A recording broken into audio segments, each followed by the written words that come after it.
Ես շատ ուրախ էի տեսնել Կարեն Կարապետյանին Հայաստանում, Սամվել Կարապետյանի դատին, իրականում իր հետ որպես վարչապետ չեմ աշխատել, որտեղ նախարար չէ այդ ժամանակ, բայց շփվել եմ եւ իր պաշտոնավորման ժամանակ կուսակցությունում եւ ասեմ ձեզ հավաստիացնեմ շատ անկեղծ, նաեւ պաշտոնավարումից հետո այն եզակի բարձրաստիճան պաշտոնատար անձանցից էր, ում հետ հնարավոր էր պահել մարդկային հարաբերություններ անկախ քաղաքական կամ պաշտոնեական վիճակից, այսինքն այդտեղ որևէ խնդիր չկա։ Հավեսով շփվել ենք, ունեմ շատ բարձր գնահատական իր անձի մասին, շատ համակրանք, բայց թեթև եղեգնություն պետք է նորից անեմ, լավ չհասկացեք, ուրախ եմ, որ դատարանի բակում էր եւ հիմա պետք է անկեղծի անցնեմ իր կարիքը եւ ոչ միայն իր կարիքը, բազմաթիվ նախկին լավ պաշտոնյաների կարիքը կա այսօրվա քաղաքական ներկայապնակում, հուսով եմ իր այսօրվա հայտ գալը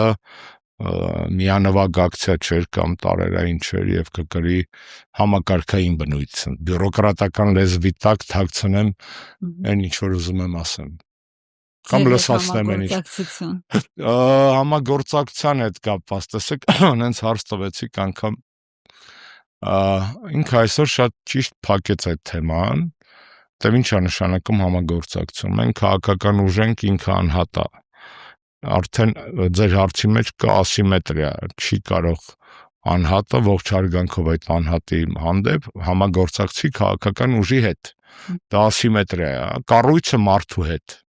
Այդ մարդը պետք է լինի կամ սուպերստար այսօրվա քաղաքական երկնակամարում, ինչը ցավոք սրտի չէ, խի սուպերստարն է, ես վատամարդ մի սարքեք, ճշտով ինքս չէ, ինչ էր, թե ինչա։ Ինչ էր ու ինչա։ Ինչ էր, սուպերստար էր, երկար ժամանակ չկար։ Ձեր ժամանակ սուպերստար էր, հիմա որ շատ պարզ բան է։ Անգամ ամենաաստղային երկիշները, celebrity-ները, այսպես ասած, երբ որ մի որոշ ժամանակ չեն երևում հանրային դաշտում, այդ պայդրությամբ գուցե իրանք չեն խամուրում, բայց հանրային ուշադրությունը նվազում է եւ դա բնական process է։